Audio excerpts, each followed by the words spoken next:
కొట్పల్లి నుంచి వచ్చాం. ఒకటి ముఖ్యంగా ఎందుకు అంటే ఈ బంగ్లాదేశ్ రోహింగ్యాలు ఎవరైతే ఉన్నారో వేరే దేశాల నుంచి వచ్చిన వాళ్ళకి దేశం పట్ల ప్రేమ ఉండదు. ఇప్పుడు మనం చూస్తాం అనేక గుళ్ళపైన దాడులు జరుగుతున్నాయి. ఇది ఎట్లా అంటే ఇట్లా వచ్చిన వాళ్ళు ఎవరైతే ఉంటారో వాళ్ళకి ఏం ఫీలింగ్స్ ఉండవు.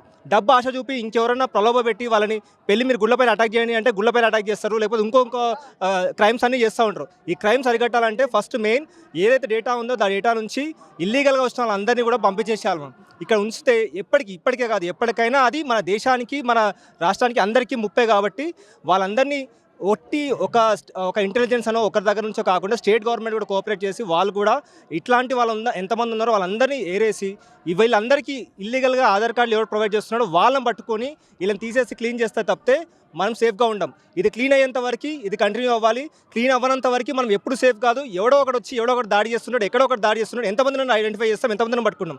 సో ఎక్కడెక్కడ ఎవరైతే ఉన్నాడో వాళ్ళందరినీ పట్టుకోవాలి, క్లియర్ చేసేసి పంపించేయాలి. అదే మేము కోరుకుంటున్నాం. ఈ ప్రభుత్వాలు ఏం చేస్తూ ఉన్నాయి, కేంద్రం ఏం చేస్తుంది, రాష్ట్రం ఏం చేస్తుంది? అదండి ఇప్పుడు చూస్తుంటే మీరు చూస్తున్నాం వెస్ట్ బెంగాల్లో చూస్తున్నాం. అక్కడ బార్డర్ సెక్యూరిటీ ఫెన్స్ పెట్టాలంటే వెస్ట్ బెంగాల్ మమతా బెనర్జీ ఇవ్వట్లేదు. అక్కడ జనాలు ఎంతమంది మన ఆర్మ్ ఫోర్స్ పెడితే తప్పితే ఆపగలుగుతాం.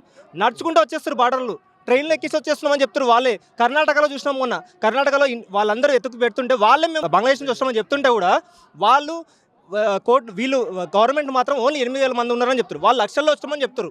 అంటే వాళ్ళకి సోర్స్ అనేది ఈజీ వే అయిపోయింది. ఎట్లా దారి మనం ఎక్కడ బౌండరీస్ ఎన్ని బౌండరీస్ కాల్చుకుంటాం, ఓన్లీ సెంట్రల్లే కాల్చాలంటే ఎంత అవుతుంది? ప్రతి స్టేట్ వాళ్ళు కూడా వాళ్ళ సెక్యూరిటీ వాళ్ళ బార్డర్స్ని వాళ్ళు సేఫ్ గార్డ్ చేసుకోవాలి. అది చేయనంత వరకు ఇలా వస్తూనే ఉంటారు. అది సో బార్డర్స్లో సేఫ్ గార్డ్ చేయడానికి వీళ్ళు అక్కడ కూడా రాజకీయాలు చేస్తారు. మమతా బెనర్జీని చూస్తున్నాం, మేము ఇవ్వము, ఆ ఏరియాలో మేము ల్యాండ్ ఇవ్వము, అక్విజిషన్ చేసి కట్టుకోవడానికి ఇవ్వము, మీరు ఆర్మీని పెట్టండి అంటే ఒక బార్డర్ కానీ అంత ఆర్మీని పెడితే మిగతా ఆర్మీ అంతా ఏం చేయాలి? మిగతా వాళ్ళందరూ ఏం చేయాలి? ఎన్ని బార్డర్స్ ఉన్నాయి మనకి? అటు పాకిస్తాన్, ఇటు బంగ్లాదేశ్, అటు చైనా, భూటాన్, నేపాల్, ఇన్ని బార్డర్స్ని కాపాడుకోవాలనుకుంటే ఉట్టి ఆర్మీనే పెడితే ఎంతమంది సరిపోతారు? సో ప్రతి ఒక్కరు ఇది ఒక సెంట్రల్ గవర్నమెంట్ వీళ్ళదో బాధ్యత కాదు, అందరిది బాధ్యత. అందరం కూడా కలిసికట్టుగా దీనిపైన పోరాడాలి, అందరం కలిసికట్టి దీన్ని నిర్మించాలి. వెంకటనారాయణ, నేను హైదరాబాద్ నుంచి వస్తున్నాను. మేమందరం హిందూ బంధువులం, అట్లాగే బీజేపీ కార్యకర్తలం. దేశం కోసం, ధర్మం కోసం మొదటగా ప్రాణం అర్పించాల్సి వస్తే హిందూ బంధువులుగా మేమందరం ముందుంటాము. ఆ రోహింగ్యా గాడు ఎక్కడున్నా ఏ మూలనున్నా వదిలిపెట్టేదే లేదు. హిందూ బంధువులు అందరం కలిసి తరిమి కొడతాం. బంగ్లాదేశ్ వరకు ఎక్కడ ఆగకుండా బంగ్లాదేశ్ వరకు తరిమి కొట్టేదాకా హిందూ బంధువులు ఎవ్వరం వెనకడుగు వేయము. ఫస్ట్ ప్రాణం ఏమైనా త్యాగం చేయాల్సి వస్తే ఫస్ట్ మేమే చేస్తాము. ఓకేనా? దేశం కోసం, ధర్మం కోసం ఎక్కడ కాంప్రమైజ్ అయ్యేది లేదు. వాళ్ళు వచ్చి ఇక్కడ మా దేశపు ముస్లింల వాళ్ళు కూడా ఔన్నత్యాన్ని చెడగొడుతున్నారు, వీళ్ళని డిస్టర్బ్ చేస్తున్నారు. మన భారతదేశంలో పుట్టిన ముస్లిం ఎవ్వరూ హిందూ వ్యతిరేకి గారు. దేశం కోసం త్యాగం చేస్తారు తప్ప దేశం కోసం ఆగం గారు. కాబట్టి వీళ్ళ ఔన్నత్యాన్ని కూడా, భారతదేశంలో పుట్టిన ముస్లిం ఔన్నత్యాన్ని కూడా వీళ్ళు వచ్చి వాళ్ళ ఆలోచన విధానం చెడగొడుతున్నారు. కాబట్టి వీళ్ళ వల్లనే లహు జిహాద్ కానీ, ల్యాండ్ జిహాద్ కానీ, ఫుడ్ జిహాద్ కానీ వీళ్ళంతా వీళ్ళ వల్లనే. హలాల్ పుట్టింది కూడా వీళ్ళతోటే. ఇంతకుముందు ఉన్న ముస్లిమ్స్ ఎవ్వరు హలాల్ కోసం కొట్లాడలేదు. వీళ్ళ వల్లనే ఈ రోహింగ్యాలు, బంగ్లాదేశ్లు వచ్చి నా దేశ ఔన్నత్యాన్ని, భారతదేశాన్ని గొప్పతనాన్ని చెడగొడుతున్నారు. కావున వాళ్ళని ఈ హైదరాబాద్ నుంచే కాదు, ఇండియా నుంచి మొత్తం తరిమి కొట్టేదాకా మా హిందూ బిడ్డగా మేము ముందుంటాము. Thank you very much. కేంద్రంలో మీ బీజేపీ ప్రభుత్వం ఉంది కదా, ఎందుకు ఈ రోహింగ్యాలను అలౌ చేస్తూ ఉంది, ఎందుకు ఏరేస్తలేదని మిగతా ప్రతిపక్ష పార్టీల నాయకులు ఆరోపిస్తూ ఉన్నారు. ఏం చెప్తారు దాని మీద? అసలు వీళ్ళంతా వచ్చింది అప్పటి నుంచే. మేము ఎస్ఐఆర్ కన్నా ముందే ఓటర్ కార్డుకి ఆధార్ కార్డు లింక్ చేస్తా అంటే ఈ పార్టీలే, ఇప్పుడు ఏదైతే ఉన్న పార్టీలే వీళ్ళంతా అట్లట్లా ఆధార్ కార్డు లింక్ చేస్తావు, వీళ్ళు ఇక్కడే పుట్టారు, ఇక్కడే పెరిగారని చెప్పి వీళ్ళకి ఆధార్ కార్డు ఇవ్వటము, రేషన్ కార్డు ఇవ్వటము, ఓటర్ కార్డు ఇవ్వటము. వీళ్ళేదో వీళ్ళకి పుట్టినట్టుగా, వీళ్ళ జాతికి వీళ్ళ అమ్మ నాన్న పుట్టినట్టుగా వీళ్ళు ఫీల్ అవుతారు. వాళ్ళని ఏమైనా ఇబ్బంది పెడతా అంటే ఇప్పుడు ఇక్కడ ప్రాబ్లం ఏంది? ఇక్కడ 1,00,000 కుటుంబాలు ఉన్నాయి. ఇక్కడ తెలంగాణలో 1,00,000 కుటుంబాలు ఉన్నాయి. వాళ్ళు ఏమంటారు? మొన్న వీళ్ళు పెడితే 8 ఫస్ట్ ఎవరు లేరన్నారు. మొన్న జమ్మూ కాశ్మీర్లో దాడి జరిగినప్పుడు సెంట్రల్ గవర్నమెంట్ అడిగితే మీ రాష్ట్రంలో మా రోహింగ్యాలు ఎంతమంది ఉన్నారంటే ఇదే గవర్నమెంట్ 30 మందిని చెప్పారు, జస్ట్ 30 మందిని చెప్పారు. ఇప్పుడు ఈరోజు మీ మీటింగ్ కోసం పోతే లేరు, ఎవరు లేరు, 8,000 మంది ఉన్నారు, మేము పంపిస్తామంటారు. మేమేమంటాము? 8,000 మంది కాదు నాయన, ఓన్లీ తెలంగాణలో 1,00,000 మంది ఉన్నారు. 1,00,000 మంది డేటా తీయండి, పంపించండి. అది ఇప్పుడు దీన్ని పెట్టింది కూడా ఇన్ని వేల మంది వచ్చింది దేనికోసం? మా పనులు ఖాళీ చేసుకొని వదులుకొని ఈ రోహింగ్యాలని ఒక్కళ్ళు కూడా ఉంచలేదు. ఇక్కడ తరిమి ఈ హైదరాబాదే కాదు, భారతదేశం చుట్టుపక్కల ఎక్కడ ఉండొచ్చేది లేదు. వీళ్ళ వల్ల ఇక్కడ పుట్టి పెరిగిన, ఇక్కడ బతకాల్సిన వాళ్ళ ఫుడ్డు, బెడ్డు, ఔన్నత్యం మొత్తం కోల్పోతున్నాం మేము. దానికోసం మా పోరాటం.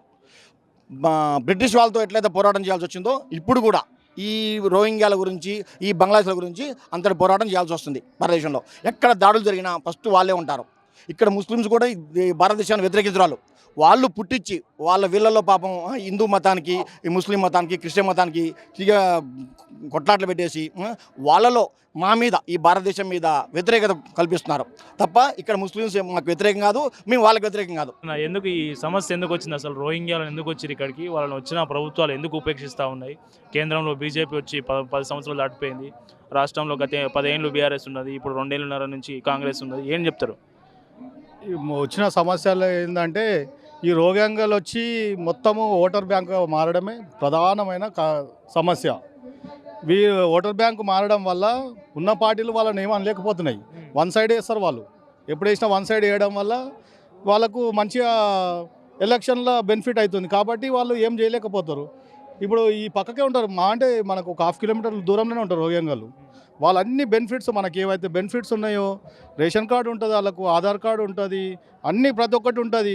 మనకి ఇప్పుడు రూపాయి మనం అందరం పంచుకుంటే వాళ్ళకి రూపాయలకి 5 పైసలు వాళ్ళకి ఇవ్వాల్సి వస్తుంది. 5 పైసలు ఇస్తే 20 మంది అవుతారు. మనమేమో 10 మంది పంచుకునేది, వాళ్ళు వస్తాకలే 20 మంది పంచుకోవాల్సి వస్తుంది. అది ఈ ప్రభుత్వాలు మరి అక్కడ సెంట్రల్ నుంచి అట్లే ఉంది ప్రాబ్లము, ఇంతకుముందు ఉన్న ప్రభుత్వాలు అట్లే ఉన్నాయి. అంత ఇబ్బందికరంగా చాలా ఉంది. మరి ఇప్పుడు ఈ రోహింగ్యాలకు ఆశ్రయం కల్పించినా కూడా, వాళ్ళకి ఆశ్రయం కల్పిస్తున్నారని తెలిసినా కూడా ఈ ప్రభుత్వాలకి ఈ హిందువులంతా ఎందుకు ఓట్లేస్తున్నారు? హిందువులు వేస్తురు అనేది ఏం లేదు. హిందువులకి ఫస్ట్ ఆఫ్ ఆల్ ఈ మ్యాటర్ పబ్లిక్ దాకా వెళ్ళలేదు. ఇంకా ఈరోజు ఈ కార్యక్రమం చేయడం వల్లనే తెలిసింది. అంతకుముందు ఎవరికి తెలియదు అసలు రోహింగ్యాలు అంటే ఏంది అనే. మేము కాంగ్రెస్ వాళ్ళం, కానీ హిందువులం, ఫస్ట్ హిందువులం, తర్వాత కాంగ్రెసే. కానీ మనం అందరం కూడా ఐకమత్యంగా ఉండి మన దేశానికి, మన భారతదేశానికి మనం ఇంపార్టెంట్. భారతీయులం ఫస్ట్ ఆఫ్ ఆల్, భారతీయుల తర్వాతనే అన్ని పార్టీలు. మనకు వచ్చే బెనిఫిట్స్ మనం తీసుకొని వాళ్ళ దేశానికి తరిమేస్తే మనమేదో మంచిగా ఉంటాం అంతే. నెక్స్ట్ ఏం చేయబోతున్నారు? బాలాపూర్తో ఆగిపోబోతుందా ఈ ఉద్యమం? ఇప్పుడు ఇక్కడ మన గణేష్ సేన తరఫు నుంచి వాళ్ళు ఏదైతే స్టెప్ తీసుకుంటారో ఆ స్టెప్కి మేము అందరం కూడా సహకరిస్తాం 100%. ఎంతవరకైనా మా ప్రభుత్వాలు ఉన్నాయి, మా ప్రభుత్వాలతో కూడా మాట్లాడి వాళ్ళని పోయే వరకు కూడా మేము వదిలే ప్రసక్తి లేదు. వాళ్ళు చేస్తున్నటువంటివి దారుణాలండి. ఇక్కడ జరుగుతున్నటువంటి ఏంటి అంటే, మీరు కూడా ఈ యొక్క ఏదైతే మీడియా ఛానల్స్ ఉన్నాయో మీరు చాలా సపోర్ట్ చేయాల్సినటువంటి సిచ్యువేషన్ ఇప్పుడు ఉన్నది. ఎందుకంటే ఒక హిందూ అమ్మాయిలను ఏ విధంగా ట్రాప్ చేస్తున్నారు, వాళ్ళు చేస్తున్నటువంటి దందాలు, గలీజ్ దందాలు ఎట్లా ఉన్నాయి మనం ఒక్కసారి ఆలోచించాలి. లవ్ జిహాద్ అంటాడు వాడు వచ్చేసేసి ఎక్కడ ఖాళీ జాగా ఉంటే అక్కడ టెంట్లు వేసుకొని ఇది మాది జాగా అంటున్నారు. ఈరోజు వచ్చేసేసి మనం ఒకరిని అనడానికి లేదు, ఒక పార్టీని అనడానికి లేదు. ఇది ఇక్కడ ఉన్నటువంటి ముస్లిమ్స్ సపోర్ట్ చేస్తున్నారు వాళ్ళకి. వాళ్ళు ముస్లిమ్స్ సపోర్ట్ చేయడం వల్ల ముస్లిమ్స్ మీద వ్యతిరేకత పెరుగుతుంది. అంతే తప్పితే మన ఇండియన్ ముస్లిమ్స్ మీద ఎవరికి ఎలాంటి కోపాలు లేవు. వాళ్ళు చేస్తున్నటువంటి దారుణాల వల్లనే అందరం డ్యామేజ్ అనేటువంటిది అందరికి కలుగుతుంది. కాబట్టి ఇక్కడ చేయాల్సిందల్లా ఒకటే, అక్కడ ఉన్నటువంటి రోహింగ్యాలు మీరు అంటున్నారు ఇప్పుడు ఏ గవర్నమెంట్కైనా, సెంట్రల్ గవర్నమెంట్కైనా, స్టేట్ గవర్నమెంట్కైనా, దేనికైనా కానీ కనబడేటటువంటి, ఇప్పుడు ఇక్కడ మనం మీటింగ్ పెట్టినాము, ఈ మీటింగ్ పెడుతున్నటువంటి జాగాకి ఒక కిలోమీటర్ కంటే 1/2 కిలోమీటర్ డిస్టెన్స్లో ఒక 30,000 మంది రోహింగ్యాలు ఉన్నారని చెప్తున్నారు. ఇప్పుడు ఇదందరికి కనబడతలేదా? ఏం చేయలేకపోతున్నారంటే, ఒక్క స్టెప్ తీసుకుంటే ఇప్పుడు అందరు అక్కడికి పోయి తరిమి కొడితే ఏం చేస్తారు? కానీ అలాంటిది కాదు మన ధర్మం. మన యొక్క హిందూ ధర్మం యొక్క ఏంటిదంటే ఎవరిని కూడా ఇబ్బంది పెట్టము, అదొక్కటే మన లోపల ఉన్నటువంటిది. మనం అందరం హిందూ ముస్లిం బాయ్ బాయ్ అని మనం తిరుగుతున్నాం. ఏ ఒక్క ముస్లిం కూడా హిందూ ముస్లిం బాయ్ అని అంటున్నారా? అనట్లేరు. ఎందుకు? వాళ్ళ యొక్క ఉద్దేశం ఏంటంటే అన్లిమిటెడ్ వాళ్ళ ఫ్యామిలీని పెంచుకోవాలా, వాళ్ళ యొక్క సంతానోత్పత్తి పెంచుకోవాలా. ఏ రోజుకైనా కానీ మన యొక్క ఇండియాని వాళ్ళు హస్తగతం చేసుకొని మళ్ళీ ఇదివరకు ఉన్నటువంటి రజాకర్ల పరిస్థితి తీసుకురావాలనేటువంటిది వాళ్ళ కాన్సెప్ట్. ఈ కాన్సెప్ట్ నుండి తప్పించుకోవాలంటే ఉన్నటువంటి రోహింగ్యాలు కానీ ఏదైతే అల్లరి చెల్లరి చేస్తున్నటువంటి ముస్లిమ్స్ ఉన్నారో వాళ్ళందరినీ కంట్రోల్ చేయాల్సిన పరిస్థితి అన్ని గవర్నమెంట్ల మీద ఉందన్నమాట. తెలంగాణ గవర్నమెంట్ కావచ్చు, ఏదైనా ఇంకా వేరే స్టేట్స్ గవర్నమెంట్స్ కావచ్చు, సెంట్రల్ గవర్నమెంట్ కావచ్చు, ఏదైనా సరే వాళ్ళు బాధ్యతాయుతంగా తీసుకొని వీటన్నిటిని కంట్రోల్ చేయాల్సిన బాధ్యత ఉంది. అదేవిధంగా ప్రతి హిందూ ఈరోజు అన్న అన్నాడు నేను కాంగ్రెస్ అని, ఇంకొక అన్న అన్నాడు ఇప్పటిదాకా బీజేపీ అని. ఇక్కడ చూడండి, ఒక మీటింగ్కి రాలేరు, ఇక్కడ ఏ పార్టీ మీటింగ్ రాలేరు. ఆ యొక్క రక్తంలో మరుగుతున్నటువంటి ఒక బాధ ఏదైతుందో దాన్ని వెలిబుచ్చడం కోసం ఇక్కడికి వచ్చిన తప్పితే ఏ యొక్క పార్టీల కోసమో ఇంకేదానికో కాదు. సో దీన్ని మీ మీడియా మిత్రులు కూడా దీనికి సహకరించాలి. మీకు తెలుసు, మీరు అన్నారు ఇప్పుడే అన్నని అడిగినారు, గత 10 సంవత్సరాల క్రితమే బీజేపీ వచ్చింది కదా ఏం చేయట్లేదని. బీజేపీ వచ్చిన 10 సంవత్సరాల నుండే లేదు మనకు స్వతంత్ర భారతదేశం. ఎప్పటి నుండో ఉంది, మనకి స్వాతంత్రం వచ్చినప్పటి నుండి ఉన్నారు. వాళ్ళందరినీ కూకుడు వేళ్ళ నుండి వేయాలంటే ఒక్కరోజు సరిపోదు, ఒక 10 సంవత్సరాలు సరిపోదు, దానికి టైం పడుతుంది.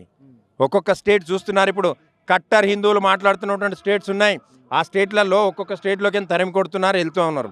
అదేవిధంగా తెలంగాణలో కూడా తరిమి కొడతాం, ఖచ్చితంగా వాళ్ళు వెళ్ళిపోవాల్సిన పరిస్థితి వస్తుంది. తట్టా బుట్ట చదువుకోవాల్సిందే, దాన్ని ఎవ్వరూ ఆపలేరు. 100% వాళ్ళు వెళ్ళిపోవాల్సిందే. వెళ్ళిపోయేదాకా మేము పోరాడతాం. Thank you. జై శ్రీరామ్. జై శ్రీరామ్.